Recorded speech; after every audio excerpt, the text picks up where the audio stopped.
Hello, my name is Duta. I'm a pharmacy student and I'll be demonstrating how to use the glucometer today. So I'm just going to show you what we have here first. So we have a Band-Aid, some gauze, the test strips, the lancing device, a lancet, and the glucometer along with a battery.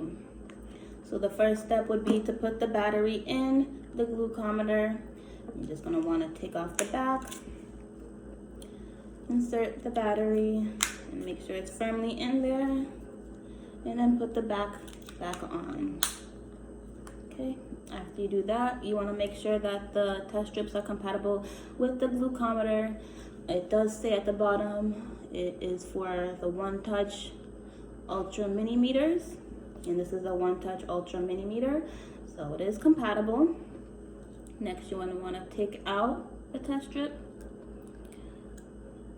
As you can see here, the test strips have some lines, and you're going to want to make sure that they're facing upwards when you put it in the glucometer.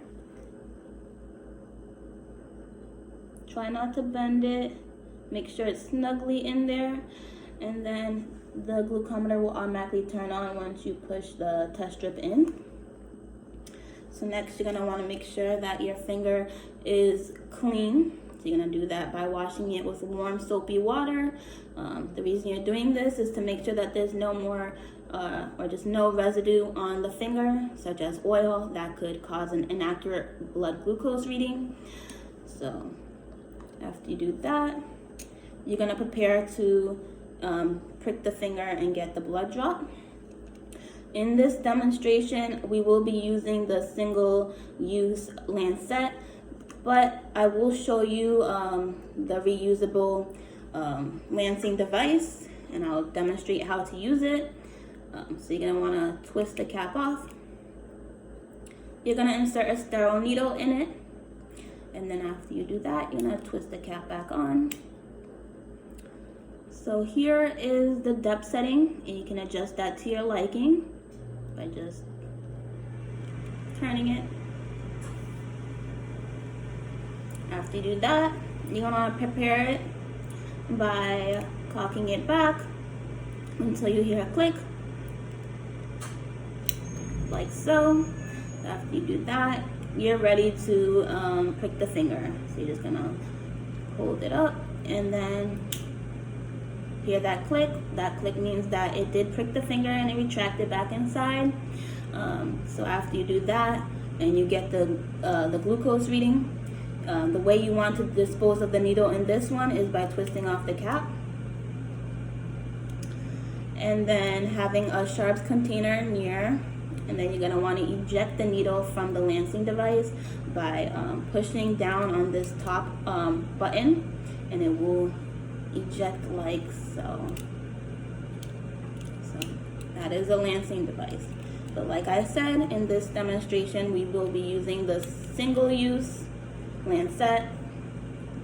So I'm gonna demonstrate right now.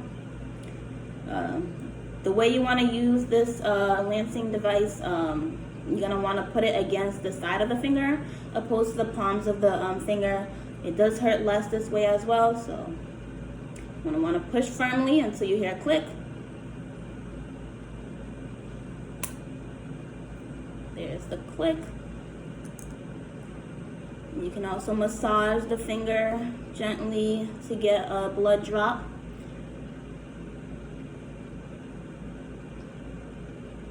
You want to make sure that you're not smearing the blood, but you get a good blood drop.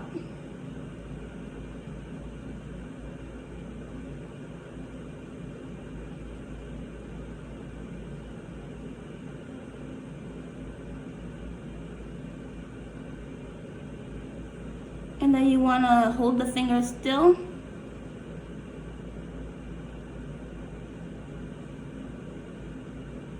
So you want to hold the finger still and bring the glucometer with the test strip towards the finger, opposed to bringing the finger toward the test strip.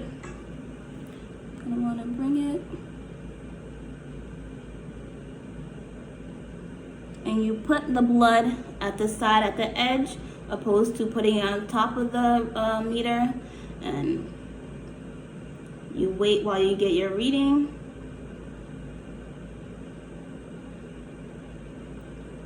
Okay. My reading says 150. I did eat about 2 hours ago. So this is my postprandial glucose reading.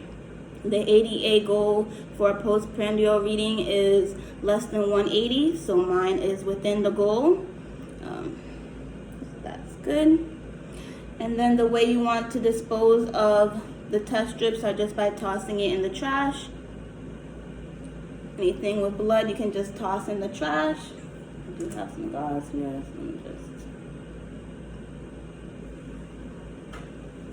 I'm going to put on a Band-Aid.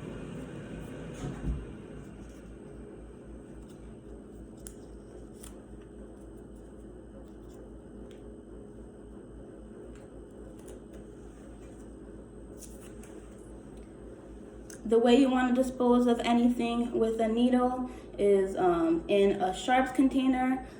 Sharps container is anything with a screw cap. So it can be a laundry detergent, it can be a water bottle like I have here. Just gonna want to put that in and then twist the screw cap on. So I also want to note that some glucometers have different functions, such as giving you glucose averages. It can some allow you to mark it as a before or after the meal, and then some allow you to store the glucose readings. This particular glucometer does not allow you to mark it as a before or after a meal, and it does not give you blood glucose averages, but it does store up to 500 glucose readings, and it does tell you the time and the date at which the reading was taken. So that is a feature that this one has. And then I also want to conclude by saying that control checks should be taken on glucometers or performed on glucometers at least once a week. It can also be performed just when you feel like the machine isn't properly working, or when you get a new test strip vial, you want to perform a control check to make sure that it is working properly before you actually take the glucose levels. And the way you want to perform a control check is by taking out a test strip, putting it in like you were about to take a reading. It will pop up and it will say a number. This one says CO4. And so the 4 should match the 4 on the test strip vial box.